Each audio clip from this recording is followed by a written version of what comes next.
화평이라는 이 단어는 성경에 보면 샬롬이라는 그림 문자로 되어 있고, 한글 성경에는 샬롬을 어느 곳에서는 평화로 번역했고, 어떤 곳에서는 평안, 어떤 곳에서는 평강으로 번역을 했지만 의미는 다 샬롬입니다. 샬롬.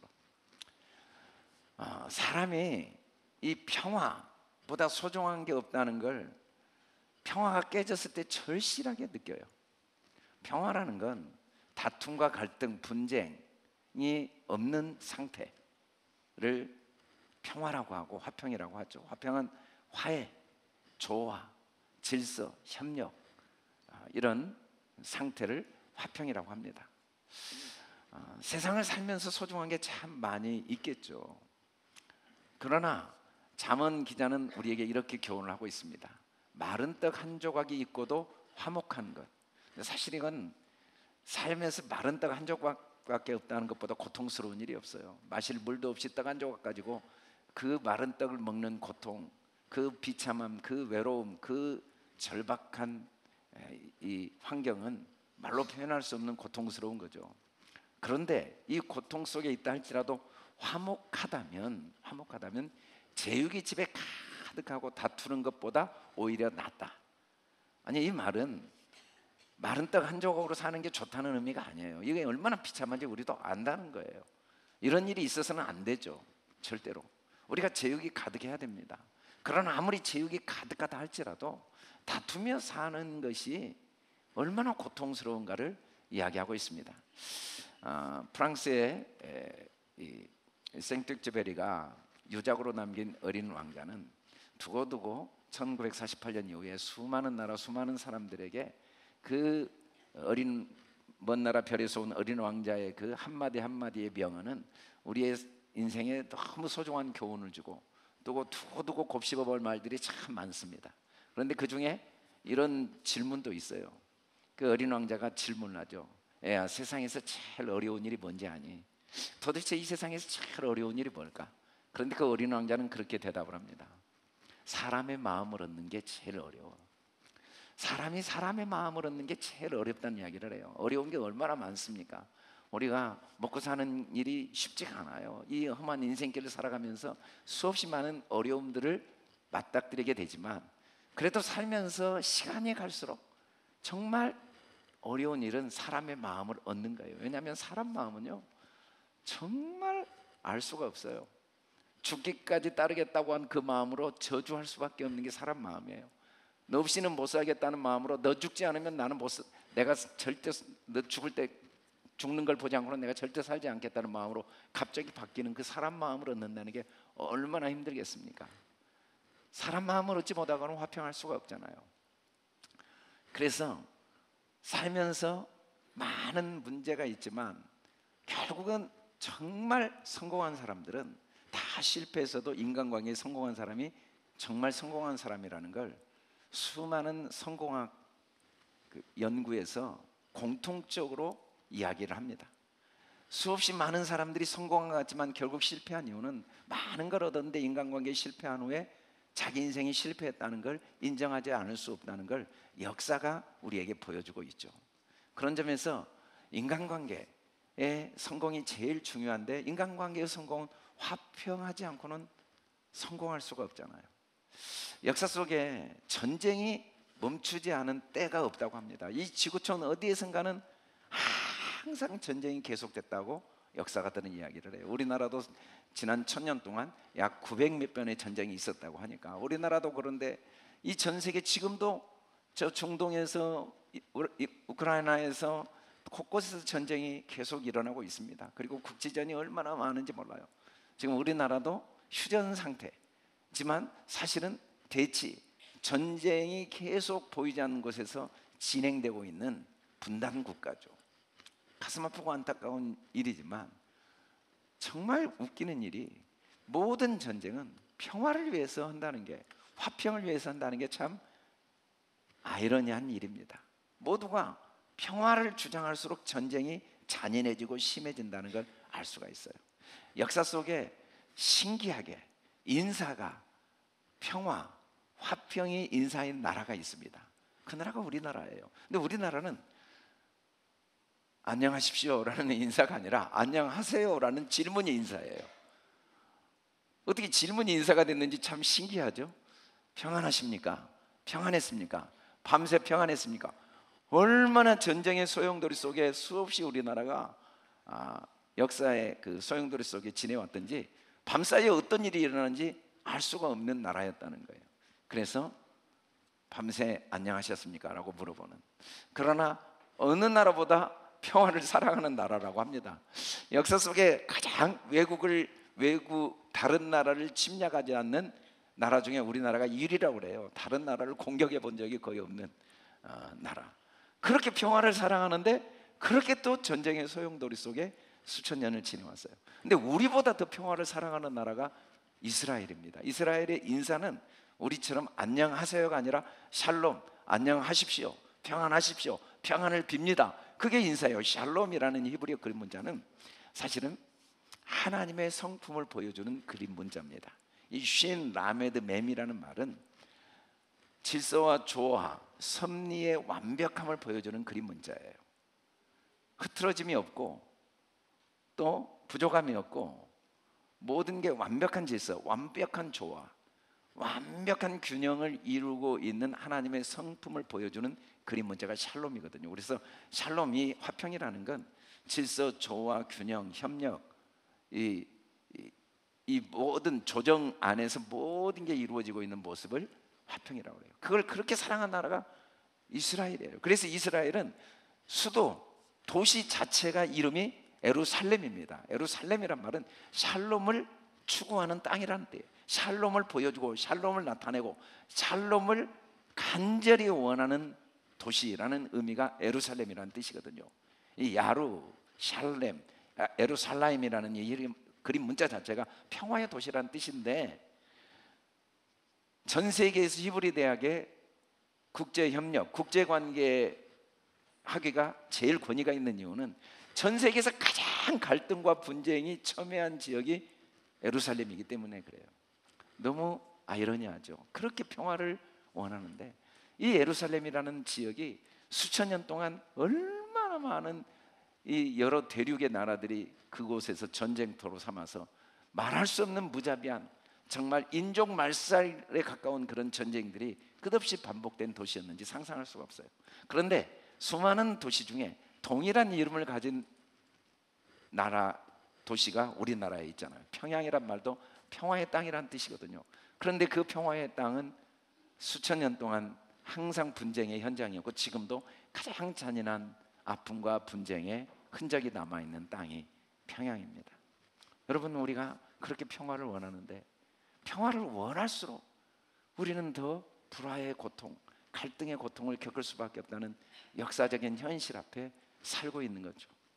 평화를 원하지 않으면 이렇게까지, 평화를 갈구하지 않았다면 이렇게까지 다툼과 갈등, 분쟁, 그 잔인한 분쟁의 시간을 보내지 않을 수도 있었겠지만 평화를 원했기 때문에 오히려 부부 간에, 부모와 자녀 간에, 지역 간에, 국가 간에 그 말할 수 없는 잔인한 불화의 경험을 하고 있는 이 현실은 무엇 때문일까? 살면서 내 마음이 화평하면 세상에 아무리 비바람이 불고 거센 폭풍이 불어도 그 세상을 얼마든지 잠잠하게 결국은 만들어내고야 맙니다. 그러나 세상이 아무리 화평하고 평안해도 내 마음이 소용돌이치고 있으면 결국은 그 세상을 불화의 세상으로 만들어버리고 마는 게 삶이라는 걸 우리는 경험을 하게 되죠. 그래서 우리나라 고사성어 중에 가화만사성이라는 말이 있어요. 우리 집안이 화평하면 모든 일이 다 저절로 다 형통하게 돼 있다. 집안이 불화한데 어떻게 이 세상이 아무리 형통하고 화평하고 평안해도 그게 다시 불화로 바뀌지 않을 수 있겠느냐? 그런데 사실 이 집이라는 게 제일 중요한 게 우리 마음의 집보다 중요한 거거든요. 눈에 보이는 가정도 내 마음의 집이 화평하지 않으면 그 조그마한 부모, 자녀, 부부 간에도 말할 수 없는 갈등과 다툼과 아픔을 경험하게 돼요. 어떤 분이 그랬다고 하잖아요. 지하철에서 또 둘이 막 큰 소리로 싸우니까 어르신이 일어나서 그 두 분에게 큰 소리로 이야기하더래요. 여보시오, 여기가 국회인지 아시오? 그랬다고 그러더라고요. 예, 국가를 가장 화평하게 이끌어야 될 국회는 하루도 안 빼고 그렇게 다투고 싸우는 현장이라고 하는데, 참 다행인 점이, 여보시오 여기가 교회인지 아시오? 그러지 않아서 다행이라고 이야기를 하더라고요. 의외로 교회 교인들이 다툼이 많은 경우가 많다는 거예요. 양보를 안 해요. 포기를 안 해요. 왜냐하면 각자가 자기가 갖고 있는 진리라는 이 기준이 있으니까, 나는 진리를 사수한다는 이유 때문에 더 포기를 하지 않는 안타까움이 있습니다. 도대체 우리는 왜 그렇게 화평을 원할까요? 왜 그렇게 화평이 중요할까요? 그런데도 왜 우리는 화평을 이루지 못할까요? 사실은 우리는 본성 자체가 하나님의 성품을 가진 자들로서 우리는 화평의 존재로 이 땅에 왔고, 화평을 위해 이 땅에 왔고, 화평을 경험하고 화평을 나누러 이 땅에 왔기 때문입니다. 그 화평이 하나님 안에 있는 본성이거든요. 그래서 고린도서 14장 13절은 33절은 이렇게 말씀합니다. 같이 한번 읽어봅시다. 시작. 하나님은 무질서의 하나님이 아니시오 오직 화평의 하나님이시라. 모든 성도가 교회의 삶과 같이, 이런 말씀을 하고 있어요. 하나님은 무질서의 하나님이 아니시오. 샬롬. 하나님은 샬롬의 하나님이시다. 우리 크게 한번 따라서 해봅시다. 오직 화평의 하나님이시니라. 오직 화평의 하나님이시니라. 정말 아무 의미 없이 보이는 것, 정말 무질서해 보이는 이 자연세계 우주의 모든 현상들을 자세히 들여다보면 얼마나 완벽한 질서와 조화가 있는지 상상을 초월합니다. 그냥 막 잔인하게 먹혀 죽어가는 것 같은 생태계 속에서도 그 먹히고 먹는 생태계가 얼마나 완벽한 질서와 조화 속에 종족이 번식되고 있는지 상상할 수가 없어요. 우리가 보기에 너무 잔인하고 너무 무의미하고 너무 허무한 것처럼 보입니다. 어떻게 저렇게 힘없이 먹히기 위해서 이 땅에 태어났는가? 그런데 그렇게 먹히고 먹히는 먹힘이 자기 종족이 번식되기 위한 질서와 조화 속에 있다는 사실을 우리가 연구해 보면 너무 확실히 알고, 그 먹힘이 멈춘 순간 전체 생태계가 무너지는, 그 먹히는 그 잔인한 사건이 얼마나 의미 있고 가치 있고 소중한가를 깊이 있게 연구하면 알게 되는 거죠. 우리 눈에는 이건 아니야, 어떻게 이럴 수가 있어, 도저히 이래서는 안 돼 라는 상황들이 내게 일어납니다. 그런 현상들이 우리 주변에 있고 그런 모습들이 끊임없이 보입니다. 이건 아니지, 당신 그러면 안 돼, 내게 이런 일이 일어나면 안 돼, 세상이 이렇게 돌아가면 안 되지 라는 일들이 일어나고 있음에도 불구하고 그 모든 일들이 하나님의 주권 안에 있다는 사실은 변할 수 없으며, 그러므로 그 모든 일이 완벽한 질서와 조화와 협력 속에 일어나고 있다는 사실은 변할 수 없는 진리라는 것입니다. 왜냐하면 하나님은 화평의 하나님이십니다.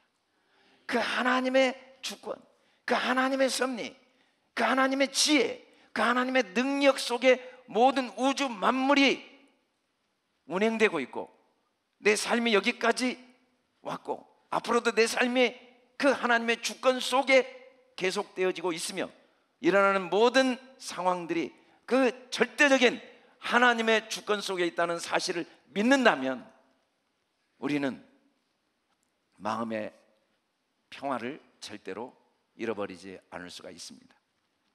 그럼에도 불구하고 우리는 망령된 생각들, 유전의 생각들, 전통들이 우리를 사로잡고 있어서 우리는 끊임없이 갈등과 분쟁의 소용돌이 속에서 벗어나질 못하고 있는, 이런 우리를 위해 하나님이 어떻게 하나님의 화평을 우리에게 주셨습니까? 같이 한번 크게 읽어봅시다. 시작. 그는 우리의 화평이신지라. 둘로 하나를 만드사 원수된 것을 중간에 맡긴 담을 자기 육체로 하시고. 모든 불안은 하나님께 대한 불신 때문입니다. 하나님의 주권을 믿질 않아요. 하나님의 능력을 믿질 않아요.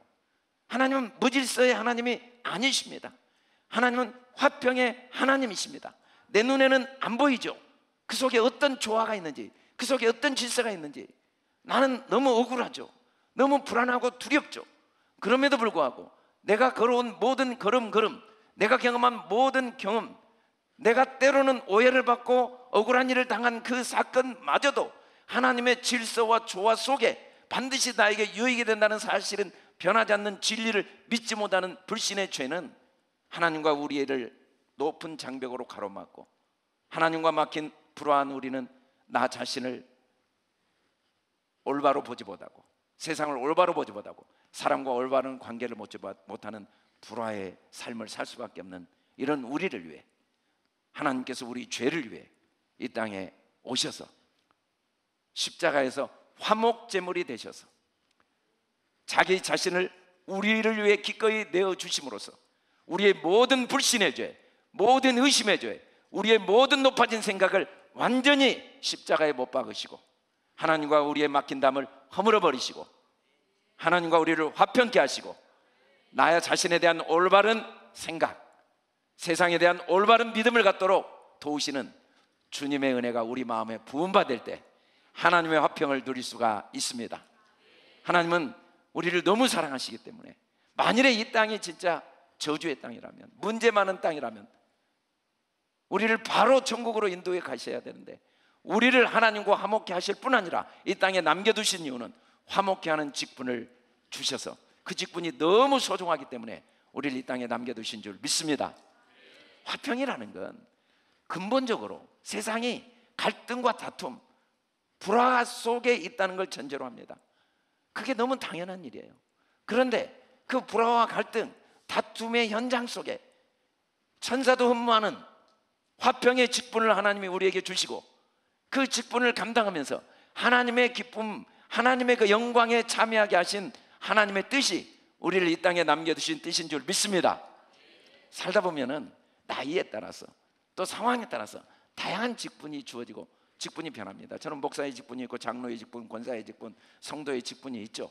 교사의 직분이 있고 사역자의 직분들이 있고 선교사의 직분이 있고, 또 우리가 어느 날 보니까 남편의 직분, 아내의 직분, 자녀의 직분, 회사에 가면 사장의 직분, 사원의 직분, 국가에서도 다양한 직분들이 있습니다. 우리는 때마다 다양한 직분이 있지만 모두가 공통적으로 갖고 있는 직분은 화목의 직분인 줄 믿습니다. 어떤 모양으로든지 어떤 상황이든지 우리 모두에게 동일한 직분, 가장 소중한 직분, 최고의 직분, 화목의 직분이 하나님께로부터 예수 그리스도로 말미암아 우리에게 주어져 있습니다. 이게 얼마나 아름다운 일인지 몰라요. 화목의 직분을 통해 하나님은 우리를 이 땅에서 하나님의 영광에 참여하게 하시고 하나님의 기쁨에 참여하게 하시고 하나님의 능력과 하나님의 열매를 함께 누리게 하시는 줄 믿습니다. 세상을 살면서 많은 보람을 느끼죠. 부부가 서로 행복한 삶을 살고 가정을 이룰 때 보람을 느끼고, 또 자녀를 낳아 양육하면서 또 보람을 느끼고 하나님의 사랑을 맛봅니다. 자녀를 양육하면서 하나님의 마음을 많이 배워요.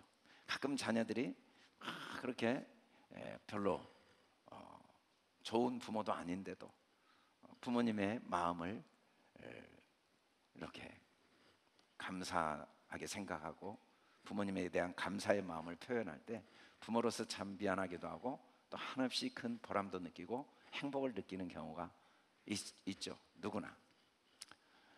저도 그런 경험을 많이 하게 되더라고요. 살면서 많은 어려움도 있었지만 자녀들의 성장 과정 속에서 나도 부모님이 나를 어떻게 키웠는가를 배우게 되고, 또 자녀들이 나에게 하는 걸 통해 내가 부모님에게 어떻게 해야 되는가를 배우게 되는데, 다양한 보람을 느꼈지만 이제 아이들을 양육하면서 서로가 너무 힘들고 어려운데 서로가 서로를 이해해주고 도와주는 모습을 볼 때 가장 큰 보람을 느끼는 것 같아요. 생각이 다르고 또 형편이 다르고 서로 화가 나고 서로 책임을 떠넘길 수 있는데 서로 책임을 지려고 하고, 그래서 저도 성장 과정에서 많은 영향을 받은 게 어릴 때 읽었던 들었던 동요나 또 동화들이 참 제 성장 인격 형성에 많은 도움을 줬다는 생각이 많이 들어요.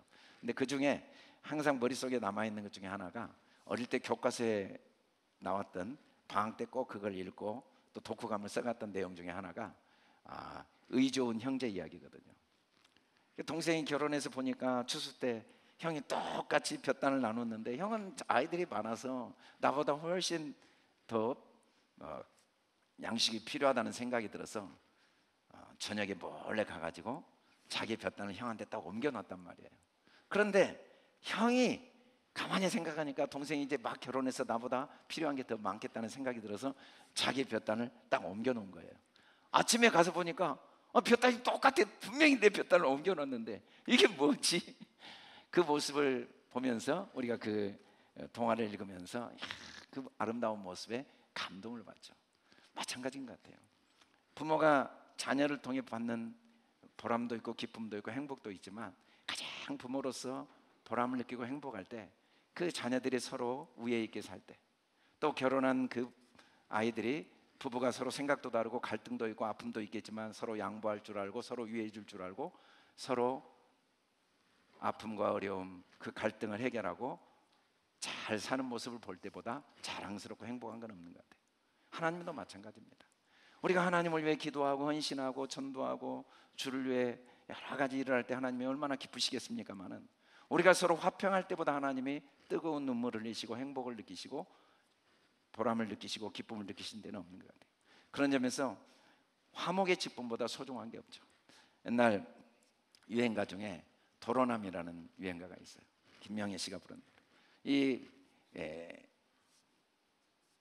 가사를 보면 남이라는 글자에 점 하나를 지우고 님이 되어 만나는 거예요. 남이었는데 그 점 하나 지우면 님이 되죠.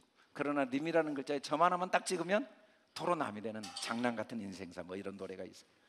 여러분, 인생이라는 게 알고 보면 점 하나, 그 점 하나를 떼느냐 붙이느냐에 의해서 님도 되고 남도 되는 게 인생이에요. 그런데 우리가 그걸 알면서도 다 마음에 하나님의 화평을 받아들이지 못해서 남으로 사는 경우가 참 많죠. 그렇게 님이었는데 어느 순간 남이 돼버리는 안타까움과 아픔을 겪는 경우가 참 많아요. 하나님의 화평이 우리 마음에 부은 바 되기 위해서 주님은 끊임없이 우리에게 약속하십니다. 같이 한번 크게 읽어봅시다. 시작.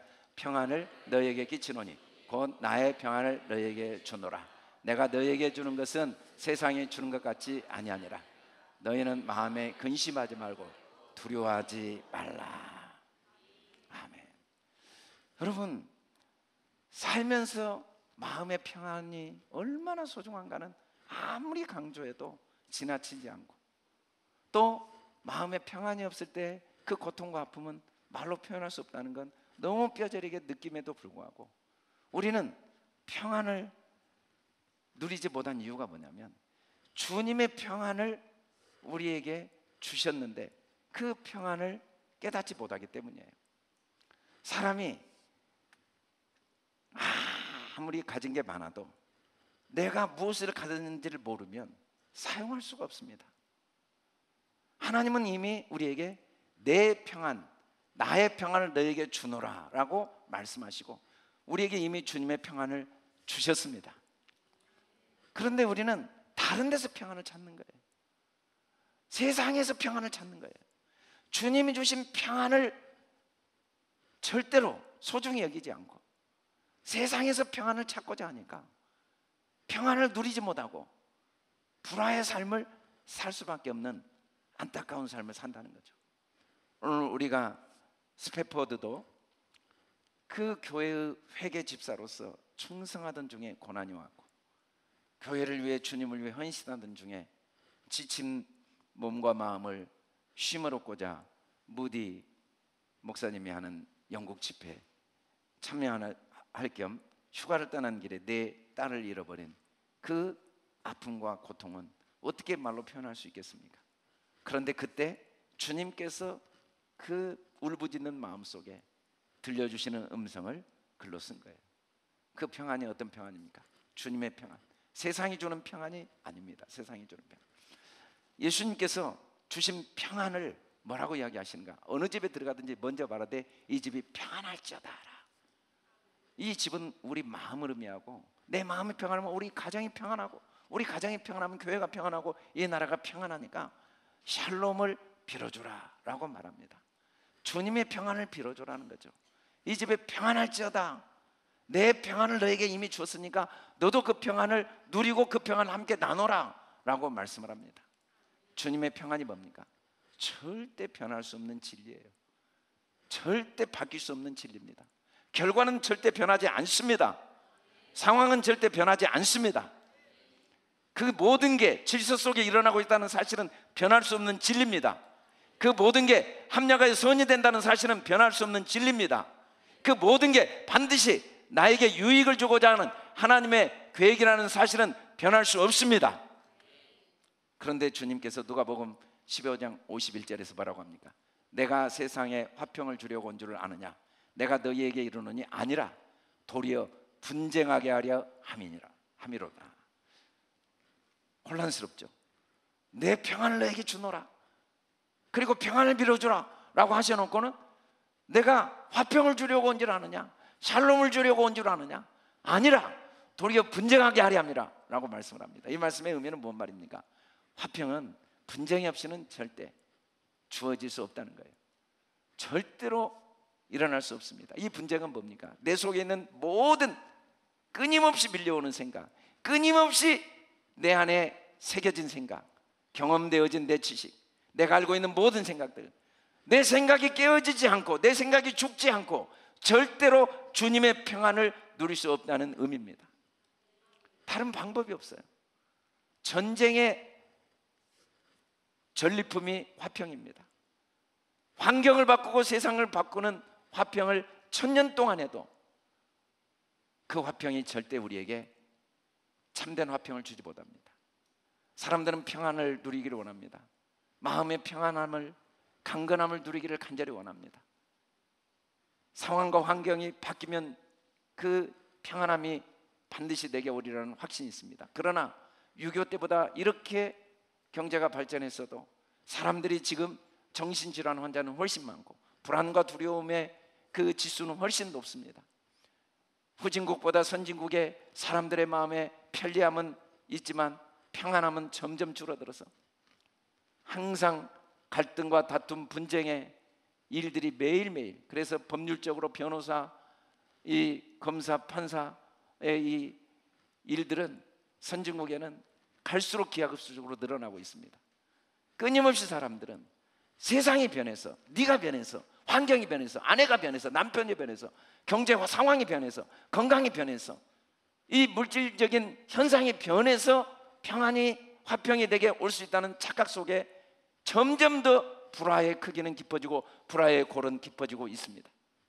내 마음의 생각을 깨뜨리지 않고는 아니야, 어느 것 하나 하나님의 질서 속에, 하나님의 조화 속에, 하나님의 섭리 속에 반드시 나를 사랑하시고 나를 축복하시고 나를 가장 좋은 길로 인도하신 하나님의 손길 속에 모든 일이 일어나 왔고, 앞으로도 하나님이 내 인생을 여호와 일에 완벽하게 예비하시고 최고의 길로 인도하신다는 진리가 내 안에 새겨지기 전까지는 주님의 평안, 이미 우리에게 주어진 평안을 절대 누릴 수 없다는 겁니다. 그래서 주님은 계속 우리 속에 분쟁하게 하시는 거죠. 날마다 십자가를 통하여 하나님의 사랑이 우리 마음에 부음받고 우리의 욕심의 생각, 모든 부정적인 생각, 비난의 생각, 불평의 생각, 정죄의 생각, 판단의 생각, 모든 부조와 원망, 후회, 낙심의 생각들을 철저하게 십자가에 못 박고 어떤 경우에도 그 속에 하나님의 질서와 조화를 믿고 깨닫고 인정하도록 우리를 도우십니다. 주님이 우리에게 주시기를 원하시는 건 평안이요 재앙이 아니라고 그랬어요. 여러분, 주님의 생각이, 주님의 뜻이 한순간도 이루어지지 않을 수 있겠습니까? 주님의 뜻, 주님의 생각을 누가 대적하고 누가 방해할 수 있겠습니까? 내 삶의 모든 걸음걸음, 내가 만난 모든 사람, 내가 경험한 모든 경험은 나에게 참된 평안, 세상이 주는 평안이 아니요 주님이 주시는 영원한 평안, 모든 상황을 잠재울 수 있는 평안, 환경을, 불화의 환경을 화평으로 만들 수 있는 평안의 능력을 주시기 위한 하나님의 계획과 섭리가 있는 줄 믿습니다. 우리가 이 평안을 왜 누리지 못하고 또 어떤 사람은 누릴까요? 오늘 우리가 읽은 성경 본문 다니엘은 역사의 가장 다툼과 갈등과 분쟁이 심한 시기에 태어난 사람입니다. 태어나자마자 얼마 안 돼서 나라는 수없이 많은 갈등과 분쟁, 아주 왕과 종교인과 제사장과 그리고 모든 같은 민족 북이스라엘과 남유다 그 분쟁에 끝없는 분쟁하다가 결국은 바벨론에게 15살쯤에 나라가 멸망당하고, 그래서 바벨론 포로로 끌려갔더니 또 바벨론이 또 그 나라가 멸망하고 벨사살 왕이 죽고 다시 또 메대 왕이 또 그 나라를 정복하고 메대 왕이 다시 죽고 또 바사 왕이 다시 정복하고 수없이 많은 전쟁의 소용돌이, 끝없는 그 무자비한 잔인한 숙청이 이루어지는 전쟁의 소용돌이 속에 바벨론 포로로 끌려가 삽니다. 물론 그 후에도 다니엘에게 보여준 환상을 보면 말할 수 없는 전쟁들이 앞으로도 500년 이상 계속된 모습을 이제 다니엘서에 자세하게 보여주죠. 그래서 유럽과 아시아의 전쟁, 아프리카의 전쟁, 그 전쟁의 소용돌이가 그 예루살렘 땅에 계속 일어나는 모습을 보여줍니다. 전쟁과 다툼의 소용돌이 속에 얼마나 사람들은 권모술수가 흥행하고 잔인하게 죽이려고 하는지 모릅니다.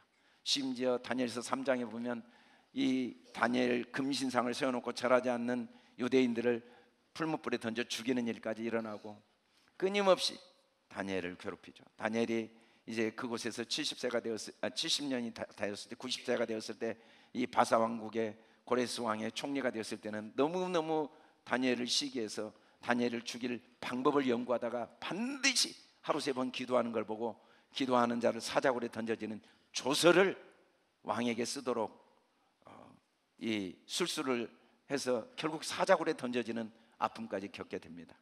그런데 그런 70년 동안 끝없는 갈등과 분쟁의 소용돌이 속에 다니엘은 한 사람과도 불화하지 않고 그곳에서 새 왕조 계속 총리로서, 한 왕조가 지나가면 그 다른 왕조의 총리들 그 사람들을 완벽하게 숙청하던 시대, 나라가 왕조가 망하는데도 다른 왕조에서 또 총리를 한 모습이 나오죠.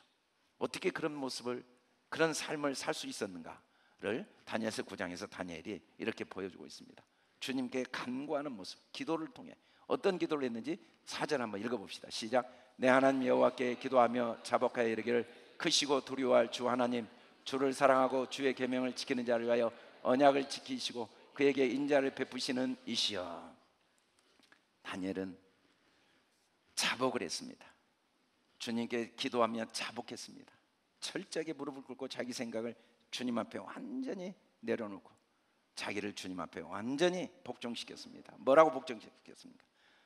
내가 포로로 끌려와서 겪고 있는 이 모든 고난보다, 나를 둘러싸고 있는 모든 왕들보다, 나를 시기하고 온갖 권모술수를 행하는 모든 이 경쟁자들보다 크고 두려워할 주 하나님이시여, 주를 사랑하고 주의 계명을 지키는 자를 위해 언약을 지키고 그에게 인자를 베푸시는 이시여. 주님이 문제보다 크십니다. 주님이 지나온 과거의 나의 아픔과 고통보다 크십니다. 주님이 내가 겪을 미래의 모든 어려움과 고난보다 크십니다. 주님이 내가 겪고 있는 오해와 비난과 이 상처보다 크십니다. 주님이 내가 할 수 없는 이 한계 상황, 이 높은 장벽보다 능히 크십니다. 나는 길을 모르지만 주님은 아십니다. 나는 방법을 모르지만 주님께는 방법이 있습니다. 주님이 더 크십니다. 주님이 반드시 나를 도우십니다. 나를 위해 목숨까지 주셨습니다. 내가 겪어온 모든 아픔과 고난이 반드시 나에게 유익이 됩니다. 이 모든 것들이 합력하여 선이 됩니다 라는 고백, 그 고백을 통해 다니엘은 70년 동안 화평을 누리고 화목의 직분을 감당할 수가 있었습니다. 다니엘이 그렇게 기도를 시작할 즈음에 주님이 말씀하시죠. 천사를 통해 너는 크게 은총을 입은 자다. 70년 동안 얼마나 상황이 변할 때마다 마음이 요동했겠습니까? 믿고 따라왔는데 나라가 망해버립니다. 주님을 위해 충성했는데 사자굴에 던져집니다. 얼마나 마음이 요동했겠습니까? 그러나 다니엘은 심지가 견고했습니다. 우리는 아멘 아멘 하지만 얼마나 문 열고 나가면 또 입술로 고백합니까? 힘들어, 걱정이요, 안 돼. 아유, 얼마나 걱정을 권합니까? 얼마나 염려를 권합니까? 여보 정신 차려, 걱정 안 하고 있지. 내가 당신 때문에 못 살아. 걱정이라도 해야지. 이 아들아, 내가 너를 보면 잠이 안 와. 네가 뭘가 되려고? 너는 걱정도 안 되냐? 걱정이라도 해야 내가 걱정이 안 되는데 걱정하는 너를 보면 내가 더 걱정이 된다고 걱정을 권면하고 걱정을 이야기해주고 걱정을 심어주는 문화 속에 자라왔고, 그런 문화 속에 24시간 노출된 우리가 어떻게 심지가 견고할 수 있겠습니까? 어떻게 주님 앞에 올바른 말을 할 수 있겠습니까? 온갖 폭풍이 몰아치고 파도가 몰아치고 사람이 나를 어찌하랴, 하나님이 나와 함께 하시는데, 그 모든 것 속에 하나님의 선한 뜻이 있는데, 그 모든 것에 하나님의 섭리가 있는데, 이 모든 것이 반드시 나에게 유익이 된다는 사실은 변하지 않는데 어떻게 감사하지 않을 수 있겠습니까? 라는 올바른 고백 속에 하나님이 우리에게 주신 평안을 누릴 수 있는 줄 믿습니다. 하나님께서 다니엘에게 뭐라고 하십니까? 같이 한번 읽어봅시다. 시작. 그가 내게 이르되 다니엘아 두려워하지 말라. 내가 깨달으려 하여 내 하나님 앞에 스스로 겸비하게 하기로 결심하던 첫날부터 내 말이 응답받았으므로 내가 내 말로 말미암아 왔느니라. 기도하고 21일이 지났습니다. 아무런 변화가 없습니다. 오히려 더 상황이 악화됩니다. 그러나 다니엘은 심지가 견고했습니다. 하나님이 더 크십니다. 하나님이 더 두렵습니다. 사자보다 하나님이 더 두렵습니다. 사자굴보다 하나님이 더 크십니다. 나를 대적하는 모든 사람들보다 하나님이 더 크십니다. 그 모든 것 속에 하나님의 선한 뜻이 있습니다. 그들을 통해 하나님이 일하고 계십니다. 요셉은 고백했습니다. 나를 노예로 판 형들보다 하나님이 더 크십니다. 나를 감옥에 보낸 보디발보다 하나님이 더 크십니다. 나를 총리로 세운 바로보다 하나님이 더 크십니다. 하나님이 더 크십니다 라는 믿음의 고백은 주님이 우리에게 주신 평강을 누리게 하는 능력입니다. 문제가 더 큽니다 라는 고백은 이미 하나님이 주신 평강을 무의미하게 하는 우리의 어리석음입니다. 주님은 우리의 믿음의 고백을 원하십니다. 우리의 믿음의 고백을 통해 우리 안에 평강의 능력이 날마다 더해지고 그 평강이 우리를 통해 세상에 나타나기를 원하십니다. 주님이 뭐라고 하십니까? 같이 크게 읽어봅시다. 시작. 이르되 큰 은총을 받은 사람이여 두려워하지 말라. 평안하라. 강건하라. 강건하라. 그가 이같이 내게 말하매 내가 곧 힘이 나서 이르되 주께서 나를 강건하게 하셨사오니 말씀하옵소서. 내가 내 말로 말미암아 왔느니라. 절망과 두려움이 그를 둘러쌌습니다. 앞으로 수백 년 동안 말할 수 없는 전쟁의 소용돌이를 환상으로 보여줄 때 견딜 수 없는 두려움이 있었습니다. 그러나 주님이 말씀하십니다. 그 은총을 받은 사람이여 두려워하지 말라. 평안하라. 강건하라. 강건하라. 주님 말씀을 받아들이고 나를 강건케 하셨사오니 말씀하옵소서. 믿음의 고백은 우리 마음에 화평을 주십니다. 믿음의 고백은 우리를 통해 온 땅에 화목케 하는 직분을 감당케 하십니다. 우리는 고백해야 됩니다. 하나님이 더 크십니다. 나의 연약함 주님이 아십니다. 나의 허물 주님이 아십니다. 그 모든 것도 주님이 능히 합력하여 선이 되게 하십니다. 나의 무지하고 나의 어리석음을 주님이 아십니다. 나의 연약함과 어리석음을 통해 주님은 주님의 지혜와 능력을 나타내십니다. 나의 지혜를 통해서도 영광 받으시지만 나의 어리석음을 통해서도 주님은 능히 영광을 받으십니다. 이 믿음의 고백을 통해 하나님은 우리 안에 평강에 채워지기를 원하십니다. 바울은 주님을 위해 헌신했지만 가는 곳마다 말할 수 없는 배척을 당하고 고난을 받았습니다. 결국은 감옥에 갇혔습니다. 이보다 절망적인 상황이 어디 있겠습니까? 아무것도 할 수 없도록 손발이 묶였습니다. 감옥에 갇힌 게 정말 말할 수 없는 고통인데 오히려 상황은 더 악화되었습니다. 감옥에 갇힌 상황 속에 빌립보 교회는 갈등과 분열이 점점 커지고 있습니다. 그럼에도 불구하고 바울은 고백합니다. 아무것도 염려하지 말고 다만 모든 일에 기도와 간구로 너희 구할 것을 감사함으로 하나님께 아뢰라. 나도 안다. 문제가 얼마나 큰지, 상황이 얼마나 어려운지, 내가 얼마나 지금 손발이 묶였는지 모르는 게 아니다. 내가 할 수 있는 게 아무것도 없다는 걸 모르는 게 아니다. 그럼에도 불구하고 나는 그 모든 걸 주님께 맡기고 하나님께 감사했다. 할 수 없는 걸 감사했다. 분열을 감사했다. 연약함을 감사했다. 나의 고난을 감사했다. 내가 할 수 있는 게 있다. 하나님을 인정하는 것, 하나님께 감사하는 것, 하나님이 반드시 합력하여 선을 이루실 걸 믿음으로 선포하는 것. 그럴 때 주님이 주님의 지각으로 내 마음의 평강, 하나님의 평강으로 내 마음의 평강을 지켜주셨다. 우리 지각으로는 정말 무질서해 보입니다. 우리 지각으로는 도저히 이해가 안 갑니다. 이건 분명히 손해입니다. 이제 끝났습니다. 이건 망했습니다. 우리 지각으로는 이건 명백하게 잘못된 일입니다. 우리 지각으로는 절대로 길이 없고 방법이 없습니다. 그러나 그건 내 지각에 불과합니다. 하나님의 지각 속에는 반드시 그 안에 선한 뜻이 있습니다. 반드시 합력하여 선을 이루십니다. 반드시 유익이 되게 하십니다. 반드시 승리가 되게 하십니다. 그러면 우리는 다니엘처럼 고백해야 됩니다. 서로가 고백해야 됩니다. 하나님께 고백해야 됩니다. 문제가 있다고 문제를 이야기해서 문제가 해결되면 이 세상에 문제 하나도 없을 겁니다. 우리는 문제를 이야기하는데 도사들입니다. 기가 막힙니다. 쪽집게처럼 찾아내서 문제를 정확히 이야기합니다. 그러나 문제는 점점 커지고 있습니다. 그런데 그 수많은 문제가 있지만, 문제가 있는 걸 모르는 건 아니지만 바울은 모든 걸 하나님께 맡겼습니다. 사람에게 이야기하지 않았습니다. 하나님께 다 아뢰었습니다. 그리고 사람에게 감사했습니다. 나는 너희에게 감사한다. 내가 또 너희를 생각할 때 감사한다. 내가 또 기뻐한다. 하나님이 그 모든 걸 주관하시고, 하나님이 그 모든 걸 합력하여 선이 되게 하시고, 하나님이 너희를 지키시길 나는 믿는다. 이 믿음의 고백을 통해 하나님의 평강을 누리고 나누는 저와 여러분 될 수 있기를 주님의 이름으로 축복합니다. 기독교 역사에 아픈 역사가 많습니다. 그래도 기독교 역사의 가장 아픈 역사는 십자군 전쟁입니다. 361년 동안 예루살렘, 주님이 원하시지도 않는데 그 땅을 탈환하기 위해서 무자비하게 무슬림들을 죽였습니다. 말할 수 없는, 금방 끝날 줄 알았던 전쟁은, 1년이면 끝날 줄 알고 시작했던 전쟁은 무려 361년 동안 10차례의 전쟁을 통해 상상할 수 없는 잔인한 살육의 현장이 지금도 고스란히 남아 있습니다. 이때 가장 영향력 있는 평화의 사도가 나타나죠. 프란치스코.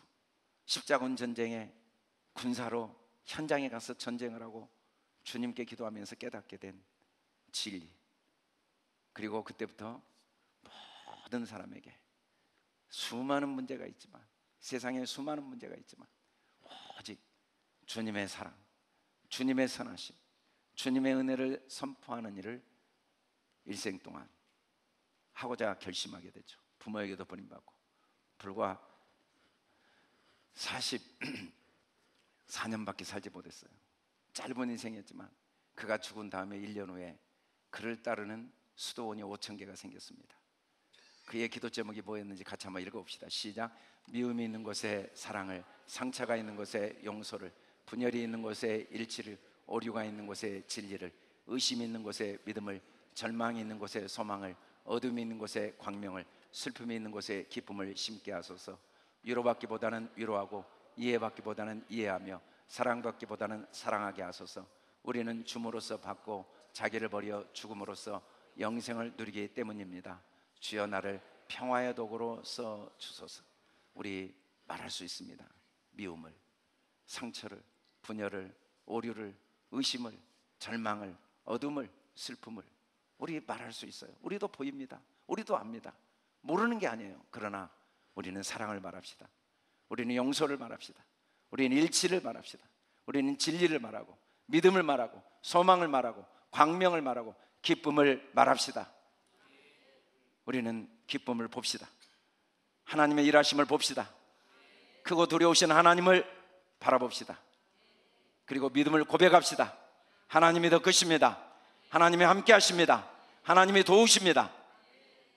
우리는 남편에게, 아내에게, 우리도 같이 살다 보니까 다 보입니다. 오류가 보입니다. 미워할 게 보입니다. 상처 준 게 보입니다. 원망할 게 보입니다. 그래도 말합시다.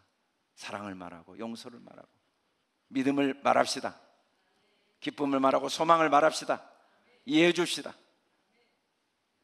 저와 여러분에게 이 주님의 은혜가 날마다 심령에 임해 분쟁케 하신 주님 때문에 우리의 모든 생각이 기도의 자리에 나와 십자가에 못 박히고, 우리 안에 주님의 평안, 변할 수 없는 진리, 절대로 변하지 않습니다. 결과는 절대 변하지 않습니다. 결론은 변하지 않습니다. 나에게 유익이 된다는 사실, 합력하여 선이 된다는 사실, 그 속에 질서와 조화가 있다는 사실, 하나님께 길이 있다는 사실, 하나님께 방법이 있다는 사실, 하나님은 반드시 우리의 구하는 것보다 좋은 걸 준다는 사실, 변하지 않습니다. 우리의 의심만이 문제입니다. 우리의 불신만이 문제입니다. 의심과 불신으로 하나님과 불화했던 마음이 새벽마다 나와 기도하면서 믿음과 소망으로 하나님과 화평하고 이 세상을 화목케 하는 저와 여러분 되는 복되는 한 주가 되길 주의 이름으로 축복합니다. 아멘. 우리 다 같이 일어나 선포하고 찬양합시다. 할렐루야. 시작.